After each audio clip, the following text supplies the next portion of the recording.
അവിടെയാണ് നമ്മൾ കാണുന്നത് ഒരു മുഖ്യമന്ത്രിയുടെ ഡിഫറൻസ് ആണ്. ഒന്ന് കാരണബോധമുള്ള പാട്ട് പാടിച്ചുകൊണ്ട് നടക്കുന്ന ഒരു മുഖ്യമന്ത്രി, ഞാനാണ് വരുന്നത്. ഇപ്പുറത്ത് ഒരു വണ്ടി കൊണ്ടിട്ടാണ് പരിചരിക്കുന്നത്. ഇന്നസെന്റായിട്ട് മരിച്ച സമയത്ത് പഴയ മുഖ്യമന്ത്രി ഓരോ എങ്ങനെയാണ് ഞാൻ പറയുന്ന 56 വണ്ടി 500 പോലീസും 10 ഫയർഫോഴ്സ് എഞ്ചിനും എല്ലാം കൂടെ വഴി കൂടെ ഞാൻ കൊണ്ടുപോയി നാട്ടിൽ എത്ര ബുദ്ധിമുട്ടുണ്ടായിരുന്നു. ഈ പൊങ്ങച്ചം കാണിക്കുന്നതാണ്. മറ്റുള്ളവരെ കൂട്ടിയത് നിങ്ങൾ അവിടെ കയറ്റിയിട്ടുണ്ട്. നിങ്ങൾ അവരുടെ ശ്രദ്ധ അതാണ് വി ഡി സതീശൻ എന്ന് പറയുന്നത്.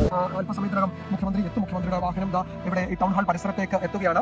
മുഖ്യമന്ത്രി പിണറായി വിജയൻ ഇന്നസെന്റിന് അന്തിമോപചാരം അർപ്പിക്കുന്നതിന് വേണ്ടി ഇതാ ടൗൺ ഹാളിന് മുന്നിലേക്ക് എത്തിയിരിക്കുന്നു. അല്പസമയത്തിനകം അദ്ദേഹം ടൗൺ ഹാളിലേക്ക് കടന്നുപോകും. ടൗൺ ഹാളിന് പുറത്തെ ദൃശ്യങ്ങളാണ് നമ്മൾ കാണുന്നത്. മുഖ്യമന്ത്രി നേരത്തെ എറണാകുളത്തേക്ക് എത്തുമെന്നായിരുന്നു ഒരു സൂചന ഉണ്ടായിരുന്നത്. പക്ഷേ അദ്ദേഹത്തിന് അവിടെ എത്താൻ ചില അസൗകര്യം ഉള്ളതുകൊണ്ടാണ് എറണാകുളത്തെ പരിപാടികൾ ഒഴിവാക്കി അദ്ദേഹം ഇരിങ്ങാലക്കുടയിലേക്ക് പോകുന്നത്. അന്തിമോപചാരം അർപ്പിക്കാനായി കടന്നു പോവുകയാണ്. അദ്ദേഹം ഒരിക്കൽ രജിത എഴുതിയിട്ടുണ്ട് മുഖ്യമന്ത്രി പിണറായി വിജയനുമായിട്ടുള്ള ഇന്നസെന്റിന്റെ ബന്ധത്തെ പറ്റി. അതിനുശേഷമാണ് മുഖ്യമന്ത്രി ഇപ്പോൾ അവിടേക്ക് എത്തുന്നത്. മുഖ്യമന്ത്രി പിണറായി വിജയൻ ഇന്നസെന്റിന് അന്തിമോപചാരം അർപ്പിക്കുകയാണ്.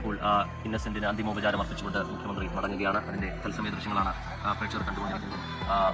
ഇന്നസെന്റിന്റെ കുടുംബത്തെ, സുഹൃത്തുക്കളെ ആശ്വസിപ്പിച്ചുകൊണ്ട് മുഖ്യമന്ത്രി മടങ്ങുകയാണ്. വലിയൊരു ജനാവലി തന്നെ ഇന്നസെന്റിന് അന്ത്യയാത്ര നൽകാൻ, അന്തിമോപചാരം അർപ്പിക്കാൻ അവിടെ കാത്തു നിൽക്കുകയാണ്. മന്ത്രിമാരുടെ നേതൃത്വത്തിൽ, മുൻ മന്ത്രിമാരുടെ നേതൃത്വത്തിൽ, ചലച്ചിത്ര ലോകത്തെ അദ്ദേഹത്തിന്റെ സുഹൃത്തുക്കളുടെ നേതൃത്വത്തിൽ അതിനുവേണ്ട ക്രമീകരണങ്ങളൊക്കെ അവിടെ ഒരുക്കിക്കൊണ്ടിരിക്കുകയാണ്. ഏറെ വിങ്ങിപ്പൊട്ടിക്കൊണ്ട്